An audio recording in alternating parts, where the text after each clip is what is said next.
My mother-in-law left my 8-year-old daughter sitting alone on the pavement. Then she walked away to enjoy the parade with her favorite grandchildren. She was annoying, my sister-in-law said later. Like that explained everything. When my husband found out, he did not hesitate. He made one announcement, and the Blackwell family went very quiet. Victoria Blackwell called me at 8:12 in the morning on Independence Day. I was packing sunscreen into my tote. "Let me take Lily early," she said, bright and cheerful. "Cassandra is bringing Preston and Blair. We will grab a spot by the Central Music Pavilion before it gets crowded." Damon looked up from the kitchen counter, where he was cutting strawberries. He waited for my answer. Lily was already wearing red, white, and blue sneakers. She bounced on her toes, thrilled to be included. I hesitated, because Victoria liked to run everything her way. But Lily looked hopeful, and Damon gave me a small nod. Like it would be fine. "We will meet you by the festival food trucks near the pavilion," I said. I made the plan simple on purpose. Victoria laughed. "Perfect. Eddie, we will see you later." Lily hugged me quickly, then ran out with her little flag. Her hair was only half braided. As the car pulled away, Damon slid one arm around my waist. He kissed the top of my head. "We will be right behind them," he said. I told myself it was just a parade. I did not know I had just handed over my whole morning. By the time Damon and I parked and walked toward Kingsley Avenue, the air smelled like kettle corn and hot asphalt. The parade had already started. Drums, thump. A high school band blasted off key. Children darted between adults, holding sticky snow cones. We pushed through the crowd toward the festival food trucks. I scanned for Victoria's stiff blonde bob and Cassandra's loud laugh. I spotted Alistair first, arms folded near the curb, looking impatient. Cassandra stood beside him with her children. Preston had a toy sword. Blair wore glittery sunglasses. Victoria waved at us, like we were late for dinner. My eyes moved behind them. Left. Right. No Lily. I stepped closer, and my heart turned sharp. "Where is Lily?" I asked, already searching past their shoulders. Alistair shrugged, like the question bored him. Cassandra did not even look up from her phone. Victoria pointed vaguely toward the street, like Lily might be a balloon drifting somewhere nearby. Damon's hand tightened around mine. I asked again, louder this time, because the band had started another song, and the noise swallowed everything. "Where is she?" That was when I realized nobody was reaching for Lily's hand. Cassandra finally looked up and grinned, like I had walked into a joke. "Relax," she said. She was being annoying. The way she said it, light and amused, made my stomach go cold. "Annoying how?" I asked. I tried to keep my voice level, because Lily hated conflict, and conflict always made her fold into herself. Cassandra laughed once. A quick, sharp bark. You know, complaining. Slowing us down. Asking questions every 5 seconds. Preston swung his toy sword through the air, nearly hitting a stranger. Victoria smiled at him like he was charming. I stared at Cassandra. "So where is she right now?" Damon's face changed in a tiny way. His eyes narrowed. His jaw set. Victoria waved one hand, like she was brushing crumbs from a table. "She is fine, Raven," she said. "You are making this bigger than it is." I felt my skin heat under the sun, and it was not from the weather. I scanned the curb again, then the gaps between people, then the side street behind the barricades. My daughter did not have a phone. She did not know where we had parked. She was 8 years old in a crowd of strangers. Cassandra's smile stayed in place, but the stakes had changed. Victoria leaned in, like she was sharing gossip. "She told us her foot hurt," she said, almost laughing. Then she said she could not walk. Victoria rolled her eyes. It was drama. Raven. She wanted attention because Preston and Blair were excited. I stared at Victoria's mouth as she said it. Like if I watched closely enough, I might understand how an adult could sound so casual about a child in pain. "Her foot hurt," I repeated. Damon's head snapped toward Victoria. "What do you mean she could not walk?" he asked, his voice low. Victoria shrugged. "Children exaggerate. If we stopped every time someone had a complaint, we would never get anywhere." Cassandra smirked. She was doing that thing where she drags her feet and sighs like she is 40. Alistair chuckled once, like it was all entertainment. I felt my fingers go numb around my tote strap. "Okay," I said, forcing calm. "So you stayed with her, right? You sat her down until we got here." Victoria blinked slowly, like I was being difficult on purpose. "We told her to sit," she said. "She was safe." Victoria and Cassandra said safe like it was a guess. Cassandra tipped her chin toward the far end of the block, where the crowd grew thicker near the barricades. "We told her to sit on the curb," she said, casual as ordering fries. She would not stop whining, and we were not missing the parade because she wanted to be dramatic. My lungs stopped working for 1 second. "You left her?" I asked. Cassandra's laugh came again, brighter this time. "Left? Sat? Same thing. She is 8, not a baby." Victoria nodded along. "She can follow directions." I could hear the marching band, the cheering and the whistle of a police officer directing traffic, but all of it suddenly sounded far away. Damon stepped forward. "Show me," he said, clipped and hard. Cassandra pointed again, but her finger did not land anywhere specific. "Over there somewhere," she said. "By the lemonade stand, or maybe closer to the strollers." "Whatever," Victoria added. "If she was sitting, she will still be sitting. And if she got up, that is on her." I looked at the crowded sidewalk, packed with legs, folding chairs, wagons, and toddlers. "You do not even know where she is," I said. Victoria and Cassandra had lost my child, like someone loses a spot in line. Damon did not argue. He just took off, pushing gently but firmly through the crowd, calling, "Lily." I followed, my tote slamming against my hip, my eyes searching every patch of sidewalk and every face at child height. "Lily!" I yelled, trying to keep panic out of my voice. Panic did not help. Panic did not find children. We moved along the barricades, peering behind folding chairs, behind coolers, around wagons stacked with blankets. A woman with a double stroller glared when I leaned in to check the gap beside her wheel. "Sorry," I said, already moving. Damon waved at a volunteer in a bright vest. "Have you seen an 8-year-old girl?" he asked. "Brown hair, blue dress." The volunteer shook his head, distracted by a parade float rolling past. The crowd surged, blocking the sidewalk as a group tried to cross. I squeezed past anyway, hearing my own breathing too loudly. I pictured Lily's face when she tried to be brave. Chin up, eyes glossy, mouth tight. Damon split left. I went right. Both of us called her name, like it was a rope we could throw across the noise. I checked behind a row of portable toilets. I checked the curb near a lamppost. Every second felt heavier. Then I saw a small blue dress near the pavement.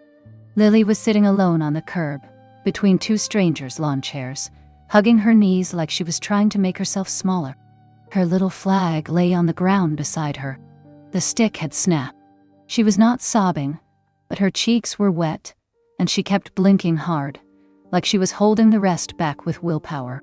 I dropped to my knees so fast, my tote spilled sunscreen and a water bottle onto the sidewalk. "Baby," I said, touching her shoulder. She flinched, then melted into me when she realized it was me.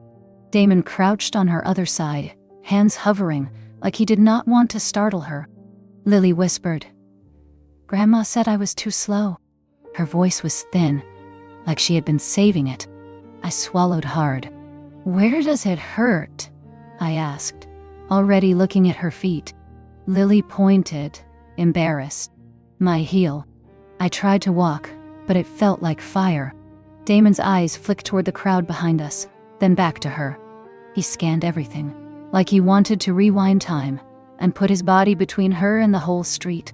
I tugged her shoe gently. Lily sucked in a breath through her teeth. The sock came off, and red hit the sunlight. Her heel had a raw blister, split open and bleeding into her white sock. It looked angry and fresh, like it had been rubbing for hours. Lily tried to smile through it. "It is okay," she said too fast. "I can walk now." Damon did not answer. He slid one arm under her knees, one behind her back, and lifted her like she weighed nothing. "We are leaving," he said flatly. I grabbed the scattered sunscreen and water bottle, then followed as he carried her through the crowd.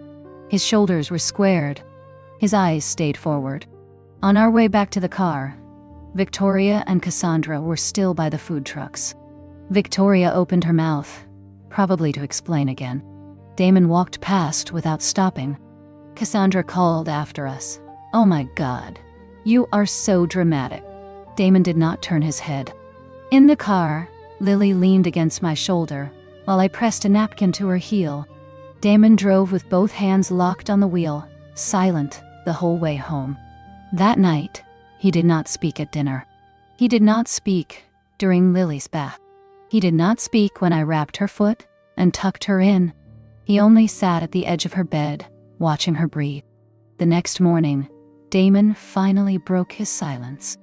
I met Damon a little over 2 years earlier at a mutual friend's backyard barbecue. Back then, it was just me and Lily. Lily was 6, and my whole life ran on school drop-offs, grocery lists, and trying not to look tired. Damon did not come in loud. He did not try to win Lily with candy, jokes, or big promises. He simply showed up. He helped carry chairs. He refilled drinks. He asked me normal questions, like what I did for work, and what Lily liked to read. When Lily wandered over and hovered near the cooler, Damon crouched to her level. "Hey, I'm Damon," he said. "You do not have to talk to me, if you do not want to." Lily stared at him, deciding whether he was safe. He did not reach for her. He stepped back and let her choose. Later, when I walked Lily to my car, Damon kept his distance and said, "If we ever do this again, I want to go at her pace." No one had ever said that to me before. Her pace. That was how he handled everything. Permission. Patience. No pressure. Because he did not push, Lily became curious. She peeked around corners to watch him. She asked small questions about him. He was not trying to replace anyone. He was trying to be steady. The first real crack in her wall came a few months later. Lily had just turned 7. She spilled grape juice across my kitchen floor, reaching for a napkin. Purple liquid spread across the tile, like a mess and a confession. Lily froze, hands up, eyes wide. She waited for the moment when an adult got sharp and mean. Damon had been helping me put groceries away. He looked at the floor, then at Lily's face, and something gentle settled over him. "No worries," he said. "Accidents happen." Damon grabbed paper towels, knelt down, and started blotting the juice. Lily did not move. She watched him, like she did not understand that the script had changed. Damon glanced up and added, "You can help me if you want." Lily slowly took a towel, then dabbed at the edge of the spill. Her shoulders loosened as she worked. I saw the exact moment her body stopped bracing. After we finished, Damon tossed the wet towels away and said, "Teamwork." Lily's mouth twitched, almost a smile. Then she went back to her homework, like she had been given permission to exist without punishment. I caught Damon's eye. He gave me the smallest shrug, like kindness was obvious. That was the first time Lily believed safety could be real. After that, Damon earned Lily the slow way, the only way that lasts. He remembered she hated crust on sandwiches. He remembered she liked her socks inside out, because the seams bothered her toes. He showed up for her school open house and stood quietly in the back until she spotted him. Then he smiled, like she had done something brave. He never made her call him Dad. He never hinted that he deserved it. He only kept promises. If he said he would be at pickup, he was there. If he said they would go to the library on Saturday, he did not forget when something more fun appeared. He kept her drawings in a folder in his desk, like they were important documents. One night, I found him taping a crooked stick figure picture inside a kitchen cabinet. "What are you doing?" I asked. He looked almost embarrassed. "She will see it when she gets cereal," he said. Lily opened that cabinet the next morning and froze. Then she reached up and traced her own drawing with one fingertip. "You saved it," she whispered. Damon nodded. "Oh, of course I did." Her whole face softened. It was not fireworks. It was trust turning into routine. Damon built Lily's safety, one small promise at a time. The first dinner at Victoria and Alistair's house should have warned me, the way storms warn you. The air, too still. The smiles too tight. Cassandra was already there, with Preston and Blair. Victoria practically ran to the door when we arrived. "There are my babies," she sang, scooping Blair up and kissing her cheeks. Preston got a fist bump from Alistair, and a fresh cookie before his shoes were off. When we walked in, Lily stayed close to my side, her hand tucked into mine. Victoria turned, looked Lily up and down, and her smile thinned. "Oh," she said, polite like a cashier. "So this is your child." The words landed wrong. Your child. Not our granddaughter. Not Lily. Just a category. Lily's grip tightened. Damon cleared his throat. "Hi, Mom," he said. "Careful." Victoria kissed his cheek, then looked past Lily again, like she was furniture. At the table, Victoria asked Cassandra's children about summer plans, favorite floats, and sports. Lily tried once, quietly. "I like the drumline." Victoria nodded without looking. Cassandra snorted. "Of course you do." I kept my expression neutral because I wanted peace. Because I wanted this to work. Because Damon loved his family, even when they were sharp. In Victoria's house, love had a seating chart. Not long after that, the pattern showed itself in small, ugly ways. At a family cookout, Lily tugged my sleeve and whispered, "My shoes hurt." I knelt to check, and Cassandra's head snapped toward us. "Oh my God," she said loudly, rolling her eyes. "Here we go. Princess Lily has a blister." Victoria chimed in from her lawn chair, sipping iced tea. "She always has something," she said, like Lily was a habit she disliked. Attention-seeking runs in children these days. Lily's face shut down instantly. She straightened and said, "It is fine," even though her eyes had that wet shine again. Damon came over with a plate of burgers and asked gently, "Do you want to change shoes?" Lily shook her head too fast. "No," she said. "I'm okay." Later in the car, I told Damon it bothered me. He exhaled and said, "They are used to Cassandra running the show. I will handle it." But a handle it became smoothing things over, redirecting, trying to keep the peace, so holidays did not explode. And Lily learned a lesson Victoria and Cassandra kept teaching. Pain was inconvenient. Speaking up made you dramatic. By the time she turned 8, she did not complain anymore. She just got quiet. By 8, my daughter was already training herself not to limp. Back home after the parade, I sat Lily on the closed toilet lid and ran warm water in the tub. I cleaned the blister carefully, the way you handle something that hurts just to look at. Lily washed my hands, like she was watching for a reaction. "I am sorry," she blurted. I did not mean to slow them down. The words hit me harder than the blister. "Stop," I said gently, keeping my voice calm on purpose. "You never apologize for pain." Lily's eyebrows pulled together, confused, like I had spoken another language. But Grandma said. She started, then stopped herself, like she was not allowed to finish. I dried her heel, put on antibiotic ointment, and wrapped it in gauze. "Your body tells you things," I said. "If it hurts, you say so. That is not drama. That is information." Lily stared at the bandage, like it was proof she had done something wrong. "I should have just walked," she whispered. "No," I said, firmer now. "You should have been helped." She swallowed and nodded, but I could tell she was filing it away as a rule she was not sure she could follow. When I carried her to bed, she said sorry one more time under her breath, like a reflex she could not break. Lily said sorry, like it was automatic. Damon was in the hallway when Lily, half asleep, mumbled, "Grandma," said stop making drama. She did not know he was there. She thought she was only talking to me, admitting something in the dark. I felt Damon's whole body go still behind me. I turned and saw his face blank, controlled, like a door had shut. "Lily," he said softly, stepping closer. "Can you say that again?" Lily's eyes popped open, instantly worried. "Nothing," she said, scrambling. I reached for her hand. "It is okay," I told her. Damon kept his voice gentle, but there was iron underneath it.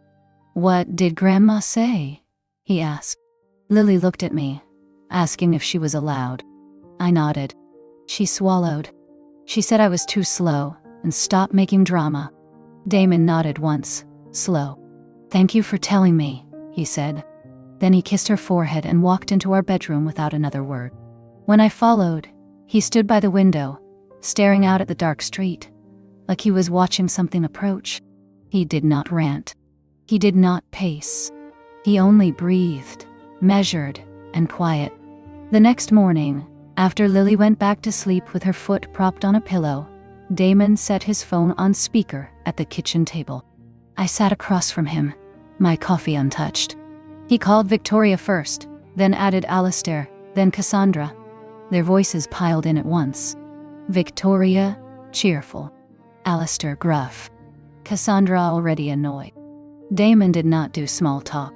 "You abandoned Lily in a crowd," he said precisely. "She could not walk. You left her sitting on a curb alone." Victoria scoffed. Abandoned is such a dramatic word. Cassandra jumped in. "She was fine. You people act like she was kidnapped." Alistair muttered. "Children need to toughen up." Damon's eyes did not flicker. "She had a bleeding blister," he said. "She told you she was in pain. You decided the parade mattered more than her safety." Victoria's tone sharpened. "We did not know she was really hurt. She always says something hurts." Cassandra laughed. "She is always whining for attention." Damon leaned forward, elbows on the table, voice still calm. "When you made Lily feel disposable," he said, "you made yourselves disposable to me." The line went quiet. No apology. No argument. Just silence so heavy, it felt like a choice. I could hear their breathing through the phone. Damon ended the call without waiting for them to fill the silence. Then he opened his banking app, like he was checking the weather. "What are you doing?" I asked, even though I already knew. He did not look up. "I'm stopping the support," he said. For months, years, he had been sending his parents money. Victoria always had a tight month. Alistair always had a temporary situation. It added up to $800 toward their rent, $250 for a car payment, and $150 for a phone bill every month. Automatic obligation. Damon clicked into the scheduled payments and canceled them one by one. Calm, methodical. "Damon," I said quietly, because cutting off family money felt like a cliff. He finally looked at me. "They left her," he said. "They do not get access to her. They do not get access to me." He did not say it like revenge. He said it like policy. Then he opened our shared calendar and deleted the next Grandma's Day brunch we had planned. He texted Victoria one line. "No unsupervised time with Lily. Do not ask." I watched his thumbs move. Steady. He did not raise his voice. He pressed cancel. Victoria called back within minutes, her voice sharp enough to cut. "You cannot do this," she snapped. "After everything we have done for you." Cassandra yelled in the background like a chorus. Damon put it on speaker again. "This is retaliation," Victoria said. "You are punishing us over one little misunderstanding." Damon did not flinch. "It was not a misunderstanding," he said. "It was a decision you made in a crowd." Cassandra jumped in, loud and ugly. She is not even your kid." The words hung in the kitchen like smoke. I felt my stomach tighten, not because it surprised me, but because Lily had probably felt that energy every time Victoria looked past her. Damon's expression did not change. He blinked once, slow, and his voice became even calmer. "Watch me prove she is," he said. Victoria started talking over him. "You owe us." Cassandra shouted something else. Alistair grumbled. Damon did not argue. He did not negotiate. He just ended the call. The quiet afterward felt clean, like a room after opening a window. I exhaled without realizing I had been holding my breath. Damon set the phone down and looked toward the hallway where Lily slept. "We are done," he said almost to himself. Victoria did not come back with an apology. She came back with a performance. 2 days later, my phone lit up with screenshots from cousins I barely knew. Victoria had posted a long emotional message online about sacrifice and ungrateful children. She claimed she had supported Damon through school. She claimed she and Alistair kept him afloat. She did not mention Lily by name, but she did not have to. The comments filled quickly. Sad faces. Family is family. You only get one mother. People tagged Damon like it was a public trial. Then, the calls started. An aunt left a voicemail that began with a sigh and ended with "be the bigger person." A cousin texted, "Your mother is crying." Alistair's brother called Damon and said, "This is embarrassing." Damon listened to exactly one call, expression unreadable. Then he set his phone down and said, "She is trying to buy sympathy." I watched him scroll Victoria's post without reacting, like he was reading a receipt instead of a story. "Do you want to respond?" I asked. Damon looked up. "Not with feelings," he said. "With facts." Victoria was trying to rewrite our lives in real time. That night, Damon opened a folder on his laptop labeled Payments, like he had quietly prepared for this moment. He did not rant. He did not type in anger. He posted screenshots, dates, amounts, and bank transfers. First, he showed what Victoria and Alistair had actually paid for him. Almost nothing. Then he showed what he had been asked to cover for Cassandra over the years. Car repairs, deposits, emergency cash, vacations disguised as help. Finally, he showed what he had been sending Victoria and Alistair every month. $800, $250, $150, a total of $1,200. His caption was one sentence. "Since my parents are sharing family finances publicly, here are the numbers." Within minutes, the comment section changed. People stopped cheering Victoria on. A few deleted their earlier comments. Someone wrote, "So you were taking money from him?" Another asked, "Why were you getting rent paid if you supported him?" Victoria did not reply. Alistair did not reply. Cassandra tried once, with a sharp comment about fake receipts. But the timestamps did the talking. My phone went quiet too. The same relatives who had rushed in with guilt suddenly had errands. Dinners. Silence. The loudest thing on the post became the silence. 3 days later, I got a call from Lily's summer day program while I was folding laundry. The secretary's voice was polite but firm. "Hi, Raven," she said. "We have a situation." My spine went straight. "What kind of situation?"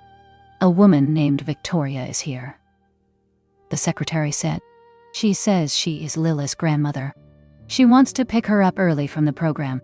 My hands started shaking, but my voice stayed calm. "She is not on the pickup list," I said. "Do not release Lily." The secretary did not hesitate. "We will not. She is insisting. She says you are keeping family away." I heard muffled noise in the background, like Victoria's voice rising. "Tell her," I said carefully, "that she needs to leave. If she does not, call security or the police." The secretary said, "Understood," and hung up. Damon was home within 10 minutes, moving fast but controlled. like he had shifted into a mode I had never seen before. We met the program director in the lobby. Victoria stood near the office window, lips tight, trying to look wrong. She saw Damon and lifted her chin, like she expected him to fold. Damon did not stop walking. The director told Victoria clearly that she was not authorized. Victoria softened her voice. "I am her grandmother," she said, like the title should unlock doors. The director did not move. "You are not on the list," she repeated. Victoria's eyes snapped to me. "Raven is manipulating my son," she said. Damon stepped forward, shoulders squared, tone flat. "Do not come to her school again?" Victoria hissed that he was tearing the family apart. Damon did not argue. "You did that," he said, "when you left Lily on the curb." Victoria tried to whisper that she was sorry. Damon answered, "You blamed her. That is not sorry." We walked out with Lily 20 minutes later, her backpack bouncing, unaware of most of it. In the car, Damon took a slow breath and said, "No contact? Permanent." After that, he muted threads, blocked numbers, and tightened every access point. School, activities, neighbors, quietly, methodically. It was not drama. It was maintenance. Peace is not loud, but it holds. Within a week, Damon scheduled a consultation and came home with paperwork. Lily's biological father had been gone for years, and he had already signed consent forms. "I am going to adopt Lily," Damon said, like he was stating tomorrow weather. "You do not have to," I started. He cut me off gently. "I want to." There were forms, background checks, home visits, teacher letters, and notarized documents. Real steps. Slow steps. A year later, we sat in a small courtroom. Lily wore a simple dress, her posture steadier than before. The judge asked if she understood what was happening. Lily nodded. Then the judge asked what she wanted to say. Lily looked at Damon, then at me. "That is my dad," she said clearly. When the final page was signed, Damon squeezed her hand, and Lily squeezed back without hesitation. Victoria and Cassandra were outside our lives now, where they belonged.